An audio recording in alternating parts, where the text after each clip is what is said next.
안녕하십니까, 형찬입니다. 이번 영상은요 판례 정리 영상이죠. 2020년 공인중개사 시험 대비 판례 최종 정리 특강인데, 오늘은 저당권에 관한 판례를 한번 정리해 보도록 할 겁니다. 오늘은 저당권에 관한 판례를 정리해 본다, 이렇게 생각하시고 접근하시면 되고요. 자, 저당권의 중요한 특징은 뭐냐면 약정담보물권이죠. 그래서 저당권은 설정계약과 등기람으로써 우선 변제받을 수 있는 담보물권인데, 원칙적으로 약정담보물권이기 때문에 쌍방 간에 설정계약이 필요하거든요. 자, 한번 생각을 좀 해볼까요? 을이 갑에게요 1억을 빌려줬어요. 그래서 갑이 채무자고 을이 채권자인데, 요 1억 채권을 담보하기 위해서 A 부동산에다가 뭘 설정했냐면 저당권을 설정했단 말이죠. 자, 그러면 첫 번째 문제가 되는 것은 설정 계약을 해야 되는데, 설정 계약의 당사자가 누구냐예요. 일단 채권자와 저당권자는 같은 사람이어야 되고요. 채무자와 저당권 설정자가 같을 수도 있고 다를 수도 있어요. 다시 말하면 저당권이라는 것은 저당권자와 저당권 설정자 간의 설정 계약과 설정 등기람으로써 성립하게 되는데, 저당권자는 채권자이어야 하고요. 저당권 설정자는 채무자일 수도 있고 또는 제3자일 수도 있어요. 만약에 저당권 설정자가 채무자가 아니라 제3자라면 그 사람은 우리가 뭐라 그러죠? 물상보증인이라고 하는 거잖아요. 자, 여기서 이제 문제가 뭐냐면, 왜 채권자와 저당권자는 같은 사람이어야 하느냐? 부종성, 수반성 때문이죠. 채권이 주된 권리고 저당권, 담보물권은 종된 권리이기 때문에 채권이 소멸하게 되면 저당권도 소멸한다, 부종성. 채권이 이전되면 저당권도 쫓아간다, 수반성 때문에 채권자와 저당권자는 같은 사람이어야 되는 거죠. 따라서 채권자가 아닌 제3자 명의의 저당권 등기는 원칙적으로 뭐가 되냐면 무효가 됩니다. 자, 원칙적으로 무효라는 말은 예외적으로 유효할 수도 있는데, 요 제3자 명의의 저당권 등기가 예외적으로 유효하기 위해서 어떤 요건을 갖춰야 되느냐, 이에 관한 판례거든요. 두 가지 요건이 필요하거든요. 자, 판례를 읽어볼게요. 시험에 가끔 나오는 판례죠. 자, 첫 번째 판례입니다. 자, 가봐. 채권과 그를 담보하는 저당권은 담보물권의 부수성. 이 부수성이란 말은 뭐냐면 부종성, 수반성을 줄여서 부수성이라 그래요. 부종성, 수반성에 의하여 원칙적으로 그 주체를 달리할 수 없으나, 따라서 채권자와 저당권자는 같은 사람이어야 하므로 제3자 명의의 저당권 등기는 원칙적으로 무효인 거죠. 계속 보시면 채권 담보를 위하여 저당권을 설정하는 경우에 제3자 명의로 저당권 등기를 하는 데 대하여 채권자, 채무자 및 제3자 사이에 합의가 있었고, 첫 번째 요건입니다. 나아가 제3자에게 그 채권이 실질적으로 기속되었다 볼 수 있는 특별한 사정이 있는데, 두 번째 요건이죠. 나아가 제3자에게 채권이 실질적으로 기속되었다 볼 수 있는 특별한 사정이 있는 경우에는 제3자 명의의 저당권 등기도 유효하다라고 판시하고 있네요. 그럼 우리는 어떻게 정리하면 되냐면 이렇게 정리하면 되는 거죠. 자, 채권자와 저당권자는 같은 사람이어야 한다. 따라서 제3자 명의의 저당권 등기는 원칙적으로 무효이지만 예외적으로 유효할 수가 있다. 첫째, 3자 간의 합의가 존재하는 경우죠. 채권자, 채무자, 제3자 간의 합의가 존재하고, 또 제3자를 실질적 의미의 채권자로 볼 수가 있을 때, 이때는 제3자 명의의 저당권 등기도 뭐 할 수 있어요? 유효할 수 있다는 거 잊지 마시기 바랍니다. 물론 문제 지문이 어렵게 나오진 않아요. 뭐 이렇게 나오겠죠. 제3자 명의의 저당권 등기는 원칙적으로 무효다라는 말은 맞지만 항상 예외 없이 무효다 그러면 X다. 왜냐하면 두 가지 요건을 갖추면 예외적으로 유효한 경우가 있으니까요. 그 다음에 두 번째는 예외로 유효하기 위해서는 3자 간의 합의가 존재하고 제3자를 실질적 의미의 채권자로 볼 수 있어야 한다. 이렇게 나올 테니까 좀 기억해 두시면 되겠죠. 첫 번째 판례가 끝났네요. 자, 그 다음에 또 시험이 은근히 잘 내요. 자, 한번 생각해 보죠. 자, 약정담보물권이니까 저당권을 취득하려면 당연히 뭘 해야 돼요? 등기를 해야죠. 다시 말하면 설정계약과 등기를 함으로써 저당권을 취득하게 돼요. 근데 문제는 이 등기가 불법으로 말소가 됐어요. 그러면 말소 자체가 안 됐다는 거잖아요. 말소가 불법이란 얘기니까. 그럼 이 사람은 아직도 계속해서 저당권을 뭐 하고 있는 거죠? 보유하고 있는 거고요. 불법으로 말소가 되더라도 저당권은 소멸되지 않는 거고요. 따라서 이 사람은 저당권에 대해서 말소 회복 등기를 해달라고 뭐 할 수 있겠습니까? 청구할 수가 있겠죠. 여기까지도 시험에 잘 나옵니다. 불법으로 말소가 되더라도 저당권은 뭐 되잖아요? 소멸되지 않으므로 불법으로 말소됐더라도 저당권을 계속 보유하고 있으므로 저당권자는 여전히 자신이 저당권자임을 주장하면서 말소 회복 등기를 청구하는 것이 가능하다죠. 자, 근데 문제는 요 불법으로 말소된 상태에서 경매가 이루어졌어요. 그러면 자, 우리가 알다시피 경매가 이루어지게 되면 모든 저당권은 무조건 소멸된다는 원칙에 따라서 요 불법 말소된 저당권도 뭐가 돼야 되냐면 소멸이 돼야 된다. 물론 불법 말소된 상태에서 경매가 이루어지게 되면 이 사람은 돈 한 푼 받지 못하겠죠? 그거 고려하지 않습니다. 왜냐하면 저당권은 경매가 이루어지게 되면 무조건 뭐가 돼야 돼요? 소멸돼야 되니까요. 따라서 경매가 이루어지게 되면 요 불법 말소된 저당권도 소멸이 되기 때문에 이제는 더 이상 말소, 회복, 등기를 청구할 수가 없다라는 것이 우리 판례 입장이라는 것까지 꼭 기억해 두시기 바라고요. 여기까지 나오면 잘 틀리게 되니까 유의하시기 바랍니다. 이게 두 번째 판례예요. 한번 읽어볼게요. 좀 길적이죠? 근데 결론 부분만 보시면 됩니다. 여기서 보시면 근저당권 설정 등기가 뭐 근저당권이든 저당권이든 상관없어요. 원인 없이 말소가 됐어요. 그 말은 뭐죠? 불법으로 말소가 됐다는 얘기죠. 원인 없이 말소된 후에 그 근저당 목적물인 부동산에 관하여 다른 근저당권자의 등 권리자의 경매 신청에 따라 경매 절차가 진행되어 경락 효과 결정이 확정되고 경락인이 경락대금을 완납하였다면 경매가 이루어졌다면 원인 없이 말소된 근저당권에 의하여 소멸한다죠. 다시 말하면 불법으로 말소가 됐더라도 뭐가 돼요? 소멸이 된다. 따라서 결국은 근저당권에 관하여 말소 회복 등기를 위하여 현 소유자를 상대로 승낙의 의사표시 구할 수는 없다라는 말은 불법으로 말소가 되더라도 근저당권은 뭐가 돼요? 소멸이 되니까 더 이상 말소 회복 등기를 청구할 수 없다라는 거 꼭 기억해 두시기 바랍니다. 은근히 시험에 잘 나오는 부분이죠. 자, 그 다음에 이제 잠깐만요. 여기 뒷분이 보였나요? 그죠? 이게 안 보였겠네. 다시 한번 볼까요? 구할 수가 없다. 그죠? 구할 수 없다. 그 다음에 이제 자, 그 다음에 이제 원칙적으로 이렇게 설정계약과 등기를 함으로써 성립하게 되는데 이것과 관련돼서 저당권의 성립과 관련돼 가지고 좀 생각해 볼 게 있어요. 자, 이건 뭐냐면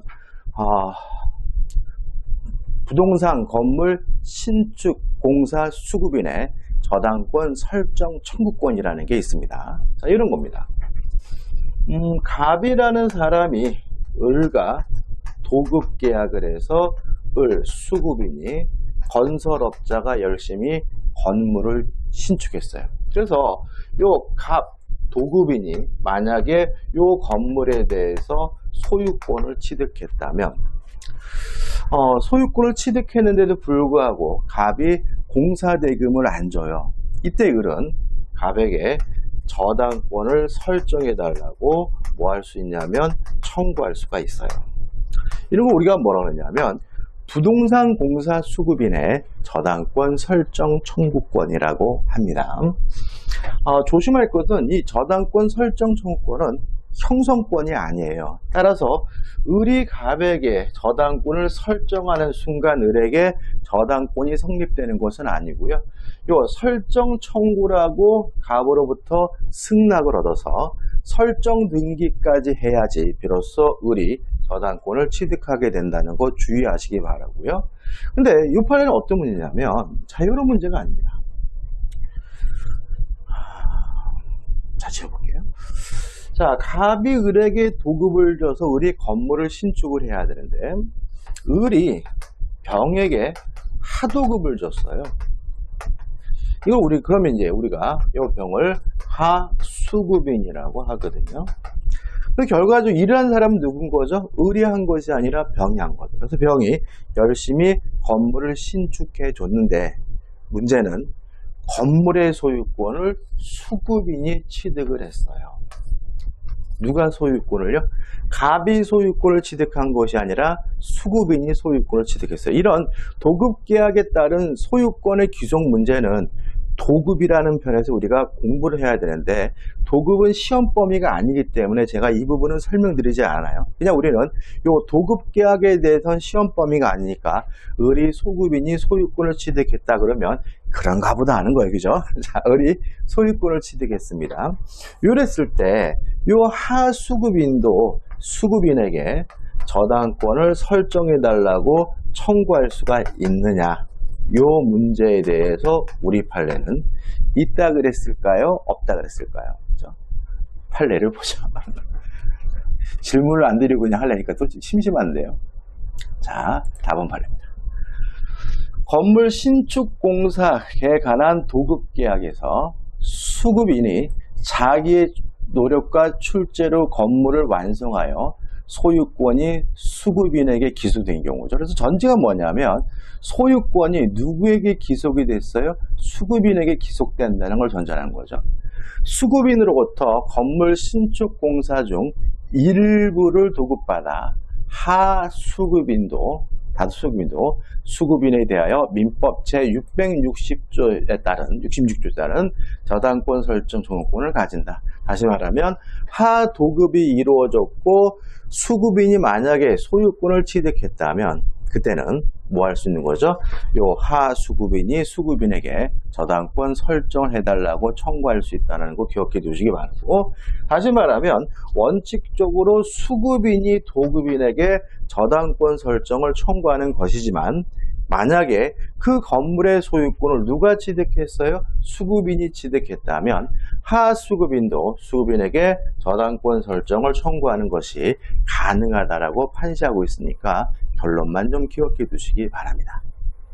그 다음에 이제 이번 판례는 시험 문제 나올 것 같아요. 이런 거. 최근 판례인데.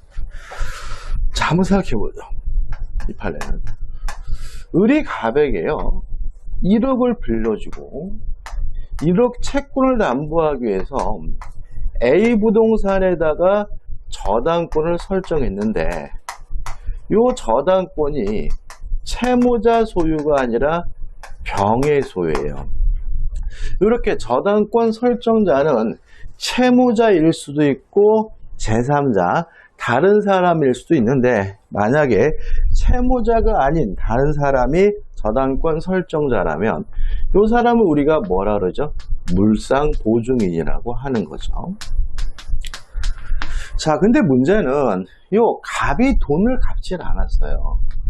돈을 갚질 않아서 요 건물이 뭐가 됐냐면 경매가 됐거든요. 경매가 돼가지고 정의 경락을 받으면 요 물상보증인 이 병은 소유권을 박탈당하게 되죠. 누구 때문에요? 갑 때문에. 갑이 돈을 안 갚았어요. 그러면 이 병은 갑에게 내가 네 대신 돈을 갚은 것과 다름이 없으니까 돈을 달라는 의미에서 뭐 할 수 있습니까? 구상권을 행사할 수가 있는 거죠. 다시 말하면 보증인이 채무자를 위해서 변제해주면 남의 빚을 대신 갚은 것이니까 보증인은 채무자에게 구상권을 행사할 수 있는 것처럼 물상보증인도 채무자가 돈을 변제하지 않아서 경매가 되는 바람에 소유권을 박탈당하게 됐다면 이때 물상보증인도 채무자에게 뭐 할 수 있는 거죠? 구상할 수가 있는 거죠. 조금 바꿔볼게요. 채권은 그냥 오복이라 할게요. 자, 근데 문제는 경매가 이루어진 경매대금이 얼마냐면 2억이에요. 2억. 근데 실제로 이 A 건물의 시가는 현재 시가가 얼마냐면 3억이에요. 다시 말씀드릴게요. 자, 이 A 건물이 경매가 됐는데 경매대금은 채권자가 얼마를 받아갔어요? 2억 원을 받아갔거든요. 근데 이 A 건물의 시가는 2억이 아니라 3억짜리 건물이었어요. 이랬을 때 이 물상보증인 병은 갑에게 3억 원을 달라고 구상권을 행사해야 될까요? 아니면 2억 원을 달라고 구상권을 행사해야 될까요? 이 문제입니다. 다시 말하면 경매대금, 매각대금을 기준으로 구상권이 결정이 되느냐, 아니면 현재 그 부동산 시가에 의해서 구상권이 결정되느냐, 이 문제거든요. 자, 뭐가 답일까요? 시가일까요? 매각대금, 경매대금일까요? 자, 결론을 보세요, 여러분.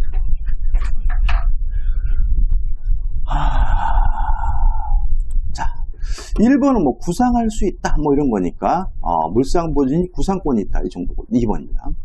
물상보증인이 담보권 실행으로 타인의 채무를 담보하기 위해 제공한 부동산의 소유권을 잃은 경우죠. 그러니까 다시 말하면 경매가 되는 바람에 물상보증이 부동산을 낭인 거죠.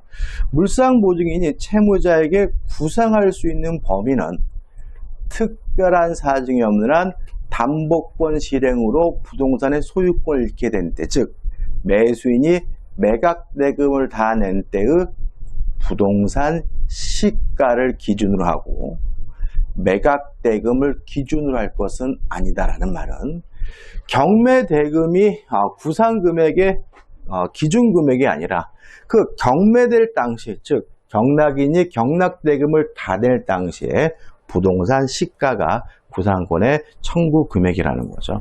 따라서 이 경우에는 결국은 이 시가, 갑에게 3억 원을 달라고 청구하는 것이지 매각대금, 경매대금 2억 원을 달라고 뭐 할 문제는 아니에요. 청구의 문제는 아니라는 거죠. 이유는 왜 그럴까요, 여러분들? 자, 우리가 구상권이라는 것은 일종의 내가 너 대신 빚을 갚았기 때문에 내가 얼마를 손해봤다. 그러니까 그 손해된 것을 보존해다오, 이런 개념이잖아요.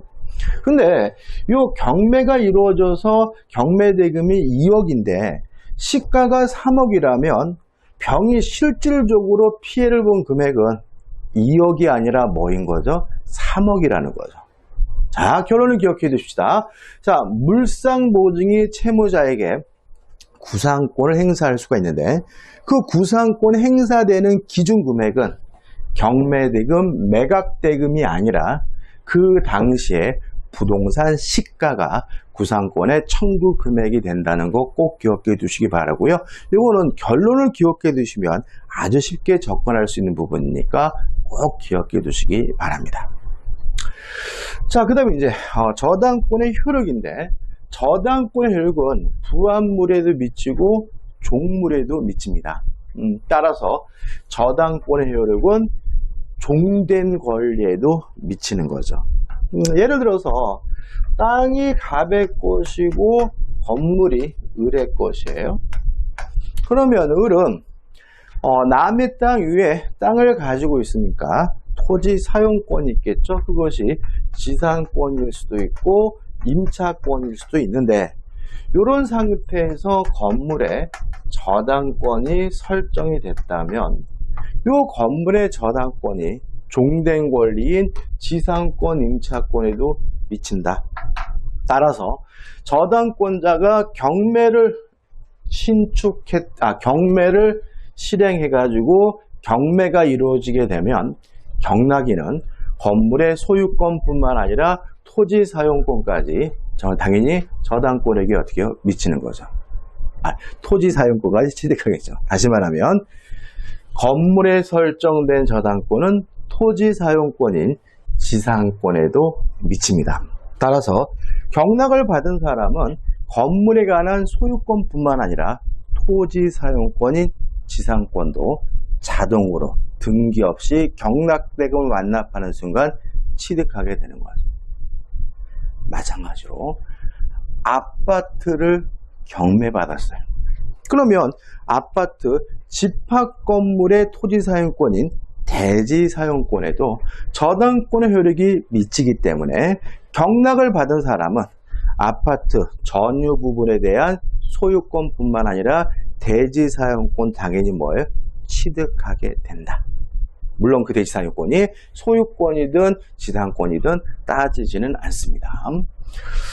자, 그러면 빨리 한번 읽어보자. 별로 이게 당연한 얘기인데 시험엔 참 잘 나와요. 자, 다 읽어볼게요. 가번. 민법 358조 본문은 저당권의 효력은 저당 부동산에 부합된 물건과 종물에 미친다라고 규정을 두고 있어요. 따라서 요 민법 제 358조에 따라서 저당권의 효력은 부합물에도 미치고 종물에도 미치는 거죠. 이 규정은 저당 부동산의 종된 권리에도 준용된다. 유추적입니다. 따라서 구분 건물의 전유 부분만에 관하여 설정된 저당권의 효력은 대지 사용권의 분리 처분이 가능하도록 규약으로 전하는 데 특별한 사정이 없는 한 원칙적으로 그 전유 부분의 소유자가 사후에라도 대지 사용권을 취득함으로써 전유 부분과 대지권이 동일 소유자에 속하게 되었다면 그 대지 사용권까지 미치고 여기에 대지 사용권에는 지상권 등 용익권 이외에 대지 소유권도 포함된다.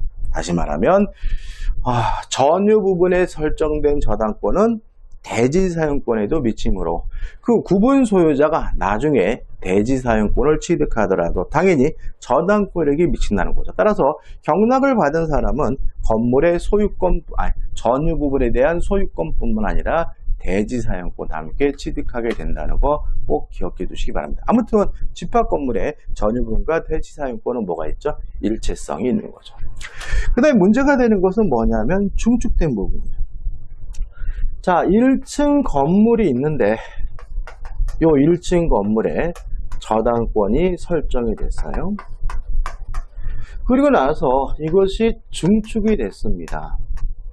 그러면 중축된 부분에 저당권 효력이 미치느냐 안 미치느냐는 뭐만 가지고 따지냐면은 부합되느냐 안 되느냐 가지고만 따지는 거예요. 따라서 만약에 중축된 부분이 원칙에 따라서 1층에 부합이 됐다면 저당권 효력이 미치므로 경락을 받은 사람은 1층에 대한 소유권뿐만 아니라 2층에 대해서도 소유권을 갖게 되고요. 중축된 부분까지. 근데 만약에 이 중축된 부분이 구조상, 이용상 독립성이 있다는 이유로 부합되지 않았다면 저당권에게 미치지 않으므로 경락을 받은 사람은 1층에 대해서만 소유권을 갖고 2층에 대해서는 소유권을 가질 수가 없는 거예요. 여기서 조심할 것은 뭐냐면 오로지 부합됐느냐 안 되는지 가지고만 따져요. 다른 것들은 고려하지 않습니다. 저당권 설정 전에 중축됐는지 후에 중축됐는지 고려하지 않고요. 요 중축된 부분이 무효간지 또는 적법한 건지 그런 거 고려하지 않고요. 또 중축된 부분이 경매 과정에서 그 경매 목적물로 가치가 평가됐는지 안 됐는지도 고려하지 않고요. 오로지 부합이 됐다면 저당권에게 미치고요. 부합이 안 됐다면 저당권이 미치지 않습니다.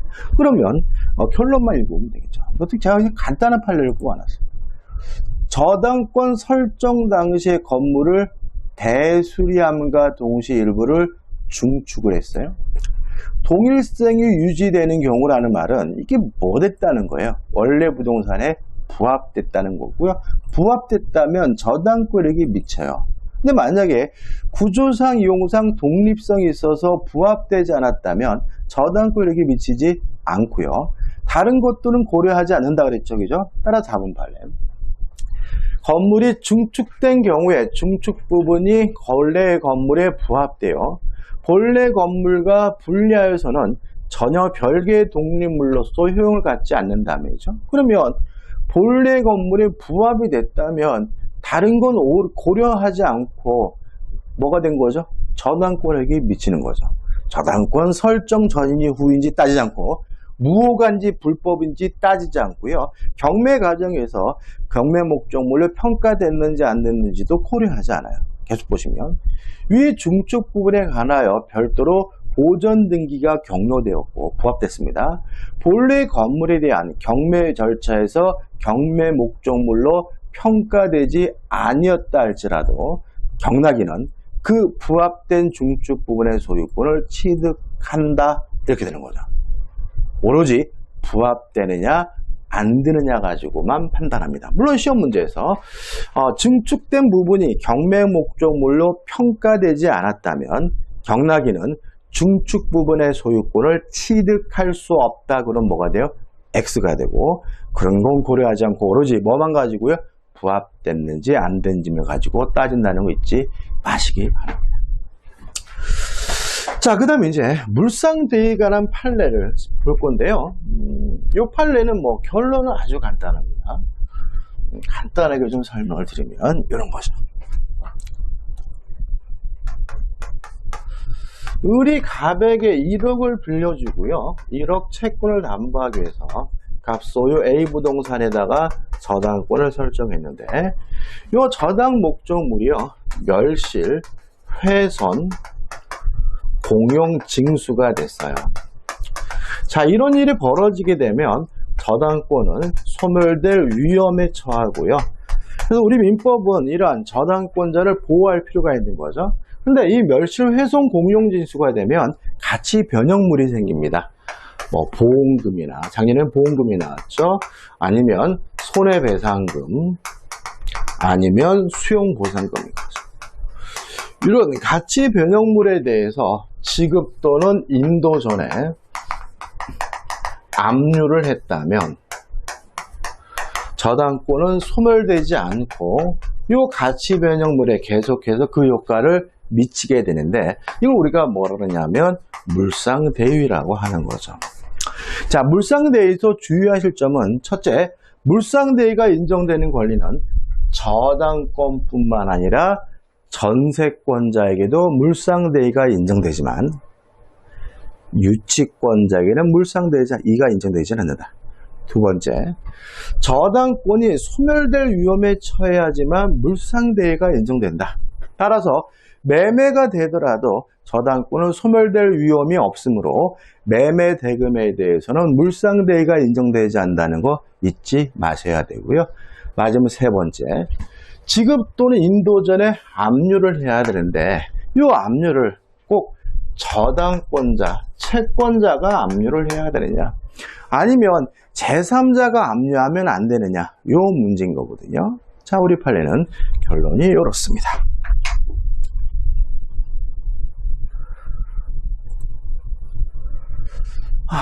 여기서 보면 저당 목적물의 변형비인 금전 기타 물건에 대하여 이미 제3자가 압류하여 그 금전 또는 물건이 특정된 이상 저당권자는 스스로 이를 압류하지 않고서도 물상대위권을 뭐 할 수 있죠? 행사할 수 있다죠. 따라서 이 물상대위가 인정되기 위해서는 지급 또는 인도 전에 압류를 해야 되는데 꼭 저당권자가 해야 되느냐? 그럴 필요는 없다. 제3자가 압류하더라도 물상대위권 인정된다는 거 꼭 기억해 두시기 바라고요. 그 다음에 기억해 두시면 되겠죠, 그죠? 자, 그 다음 이제 일괄 경매에 관한 판례들을 볼 겁니다. 일괄 경매. 자, 오늘 영상은요, 요 일괄 경매까지만 할 거예요. 그러고 나서 특수 저당권하고 채권 포착률은 다음 관에서 제가 요걸 이제 우리가 실강의를 하다가 이제 영상 녹화해서 올려드리는데 영상 녹화 영상은 될 수 있으면 30분을 안 넘으려고 합니다. 너무 길면 힘들어 하시더라고요. 그래서 30분을 끊어서 할 거고요. 그래도 뭐 이렇게 제가 여러분한테 질문하고 답변하는 시간이 없기 때문에 또 진도를 그래도 잘 나갈 수 있을 것 같아요. 그리고 일주일에 4번씩 올려드리니까요. 그래서 아마 4번씩 하면은 2시간 올려드리는 거죠. 30분씩이니까. 근데 실강의라면 3시간인데 1시간이 줄지만 그래도 오히려 실강의 할 때보다 진도는 더 잘 나갈 것 같아요. 자, 일괄경매입니다. 이런 문제입니다. 땅이 갑의 것이에요. 이렇게 나대진 상태에서 을 앞으로 건물에 대해서만 저당권을 설정했어요. 그리고 나서 갑이 건물을 신축했네요. 자, 순서가 중요한데, 자, 을 앞으로 건물에 대해서 먼저 저당권이 설정이 되고, 갑이 건물을 뭐 했습니까? 신축을 한 거예요. 이런 상태에서 만약에 을이 죄송합니다. 아이고, 바보. 건물이 아니라 뭐죠? 토지 저당권. 아이고, 죄송합니다. 토지에 대해서 저당권이 설정하고 갑이 건물을 신축했어요. 그럼 을은 토지 저당권자니까 토지만 경매하겠죠. 자, 토지를 경매해서 병이 경락을 받았고 여전히 갑이 건물의 소유자예요. 이때 갑은 이 토지에 대해서 법정 지상권을 취득할 수 있을까요? 없을까요? 여러분들? 취득할 수는 없다. 왜냐하면 법정 지상권이 발생하려면 저당권 설정 당시 건물이 있어야 되는데 저당권 설정 당시 뭐가 없었습니까? 건물이 없었기 때문에 이 건물에 대해서는 법정 지상권이 발생할 수는 없습니다. 따라서 이 건물은 철거당하게 되는 것이 원칙인 거죠. 꼭 요래야 되느냐 이 문제입니다. 왜냐하면 이렇게 토지만 경매해서 건물이 철거당하면 실질적으로는 채무자에게도 큰 손해가 되고요. 채권자도 아무런 이득이 되지 않거든요. 그래서 우리 민법은 이런 경우에 을 저당권자는 건물과 토지를 한꺼번에 싹 경매에 넣을 수가 있는데 이거 우리가 뭐라 그러냐면 일괄 경매권이라고 합니다. 조심할 것은 우리 민법의 규정인데 을이 건물과 토지를 한꺼번에 싹 경매에 넣을 수도 있긴 하지만 우선 변제받을 수 있는 것은 토지 대금에서만 우선 변제받을 수가 있다. 건물 대금에 대해서는 우선 변제받을 수가 없다. 왜냐하면 이 사람은 무슨 저당권이죠? 토지 저당권이기 때문에 그런 거죠. 여기까지 이제 민법의 규정인 거예요. 자, 우리 판례입니다. 첫 번째 주의할 판례인데 우리 판례에 따른다면 요 을이 토지만 경매할 것인지 아니면 일괄 경매할 것인지 원칙적으로 자유롭게 선택할 수 있다는 입장입니다. 일반적으로 토지만 경매하게 되면 갑이 큰 피해를 보거든요. 채무자 입장에서는 일괄 경매하는 게 유리해요. 그래도 우리 판례에 따라서면 채무자는 일괄 경매해달라고 요구할 수 없고요. 일괄 경매할 것인지 아니면 토지만 경매할 것인지 누구 마음인 거죠? 저당권자 마음이라는 것이 우리 판례 입장입니다. 따라서 판례를 읽어보겠죠. 가번입니다. 민법 제365조는 저당권이 설정된 후에 설정자가 그 목적 토지의 건물을 건축했어요. 그러면 저당권 설정될 당시에 뭐가 없었던 거죠? 건물이 없었던 거죠. 저당권자는 토지와 함께 그 건물에 대하여도 경매를 신청할 수 있는 권능만을 인정할 수 있을 뿐 그 의무를 정한 것은 아니므로 특별한 사정이 없는 한 토지만에 대하여 경매를 신청하여 그 경락으로 소유권을 취득하고 철거를 구하는 것은 위법하다고 할 수는 없다는 말은 토지만 경매할 것이지 아니면 토지와 건물을 일괄 경매할 것인지 누구 마음이죠? 저당권자 마음입니다. 저당권자가 일괄 경매해줄 의무는 없다는 것이 우리 판례 입장입니다. 그 다음에 두 번째 판례가 중요한데, 자, 이런 문제입니다. 우리 판례는 기본적으로 이러한 토지와 건물에 관한 일괄 경매를 청구하기 위해서는 이 건물의 소유자가 저당권 설정자이어야 한다는 것이 우리 판례 기본적 태도예요. 누가 건물을 소유하고 있어야 일괄 경매할 수 있습니까? 저당권 설정자가. 따라서 만약에 갑이 소유하고 있는 이 토지에 을 앞으로 토지에 대한 저당권이 설정이 되고 나서 예를 들어서 병과 같은 지상권자가 용익권자가 건물을 신축하고 소유하고 있는 상태라면 일괄 경매할 수가 없습니다. 누가 건물을 소유해야 돼요? 저당권 설정자가. 또한 땅이 갑의 것인데 저당권 설정자인 갑이 건물을 신축을 한 후에 이 건물을 병에게 양도를 내서 현재 병이 건물의 소유자라면 일괄 경매할 수가 없습니다. 왜요? 저당권 설정자가 건물에 뭐여야 되는 거죠? 소유자여야 되는 거죠. 그래서 우리 판례는 기본적으로 누가 신축했는지가 중요한 것이 아니라 건물의 소유자는 반드시 저당권 설정자여야 한다는 거죠. 따라서 제3자가 건물을 신축해서 소유하고 있든 아니면 저당권 설정자 건물을 신축한 후에 건물을 양도해서 다른 사람이 건물을 소유하고 있든 저당권 설정자가 아닌 다른 사람이 건물을 소유하고 있는 경우에는 일괄 경매할 수가 없는 겁니다. 따라서 병이 건물을 신축했더라도 갑에게 소유권이 양도가 돼서 현재 병이 갑이라는 현재 저당권 설정자인 갑이 건물의 소유자라면 이 경우에도 일괄 경매하는 것이 가능하다는 것이 우리 판례 입장입니다. 누가 지었는지가 중요하지 않습니다. 누가 건물의 소유자에 대해 저당권 설정자가 건물의 소유자여야 한다는 거 꼭 기억해 두시기 바랍니다. 자, 이번 영상 마지막 판례죠. 한번 읽어볼게요. 중요한 판례입니다. 시험 잘 나오죠. 나와버립니다. 저당 지상 건물에 대한 일괄 경매 청구권은 저당권 설정자 그 건물을 축조한 경우뿐만 아니라 저당권 설정자로부터 저당 토지에 대한 용익권을 설정받은 자가 그 토지의 건물을 축조한 경우라도